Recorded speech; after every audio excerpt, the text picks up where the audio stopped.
Check.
Okay, we're going to get started.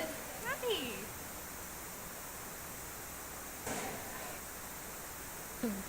Okay. Welcome to the gathering. We are glad to have you guys tonight. I am Joni, and I guess I'll start out with a few announcements. We had our benefit this last Friday, and it went awesome. We had quite a few people show up, and we were able to share our vision, and after that we were able to get in contact with the Crisis Center ladies and meet with them, and that was great because I think now we can go forward with joining in with the Crisis Center and reaching more people, so that was exciting. Let's see what else. Offering here, we don't do offering plates, so there's an offering box back there. If you feel led to give, you can put it back there for that. And as you can tell, I'm not a natural speaker, and Josh asked me to do announcements. Okay. So anyways, a little bit about this place is the real people, real love, real God. And the real people, real love, I think that's about you guys coming in here and showing us the real you. We want to know and love who you really are, not just who you show us you are. And sorry.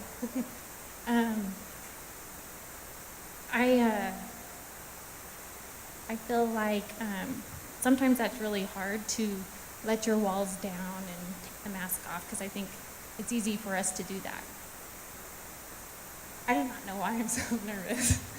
Anyways, when you let the mask off and the walls down and you're able to just allow people to see who you really are, what you've been through in the past or what you're currently going through, then we're able to come alongside you and truly love you and I guess help you heal and move forward.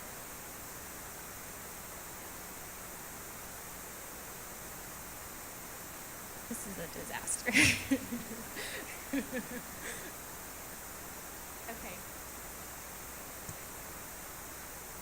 I think God says that he does say there's no fear in love.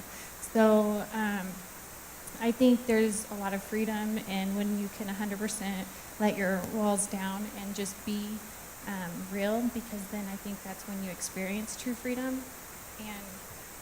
And I know I am naturally a people pleaser, and so it's easy for me to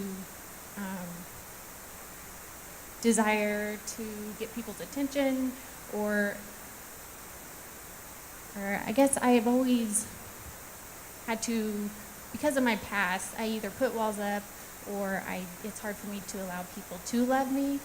So this past year has been a real healing for me because of this church family and them being able to just love me for who I am and come alongside me. So that's the real people, real love, the real God.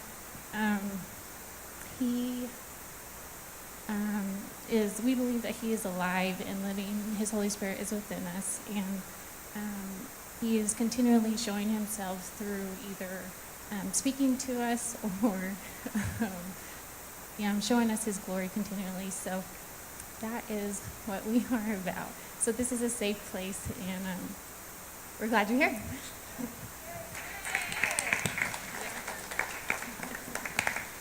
That was awesome. So we've been able to get to know Joni and Travis in the last, year, 8 months, something like that. And so what you guys just saw is one more indication of growth. And so not having complete and total fear to get up and speak in front of a bunch of people that, there's probably some people that are sitting here that she doesn't know. And even if she knows you, just being up in front of people with all of these little eyes staring at you, it can be something to different people. And so that's her overcoming her fear, and you did an awesome job. So thank you. That's growth, and that's awesome. A couple other things that I want to add. Okay, so next weekend, through Men's Encounter, I had an opportunity I've been several times and been able to serve. I haven't been back for a while to serve, but I get to go to, a lot of times I get asked to go and speak at what they call as a post-encounter, and it's basically just a teaching. They'll usually have 4 of them after an encounter, and they'll have different people come in each week and do a teaching and a testimony.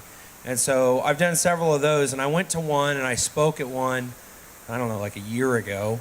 And a few months later, I got a call from this church out in the middle of nowhere that wanted me to come and do a revival in this country church.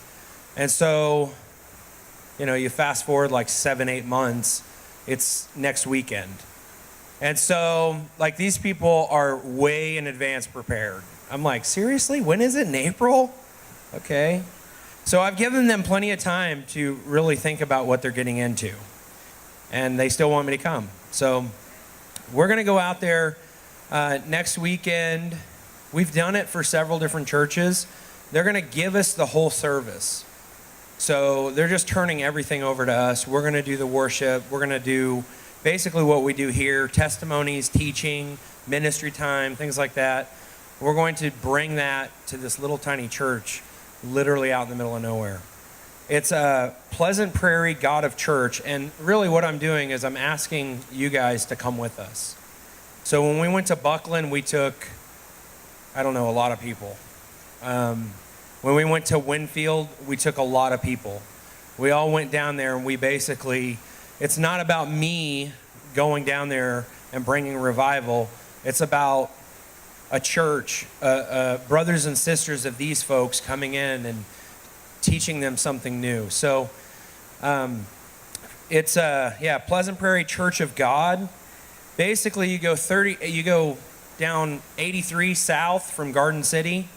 You guys know that giant golf ball or like soccer ball? You turn right and head west. Can't hear? Is it too loud? A little bit? Okay. You turn west, you drive 8 miles, and it's a church next to a feed yard. There's nothing. Everybody drives 10 miles to go to church. And so there's just nothing there. So anyway, Friday night, I would love for as many of you that are able to come and be a part of that. We want to pray for people. We want to be there to love on them, share. I'll be looking for some testimonies. And so, I don't know, just be prepared to give one, because I'll probably just say, hey, you want to give a testimony in 5 minutes? So, Saturday night, we're doing another service, and then on Sunday morning. So the Friday and Saturday service are at 6:30. The Sunday morning service, I think, is at 10:45. So we will still be having service here Saturday night. So if you can't make it, the trip,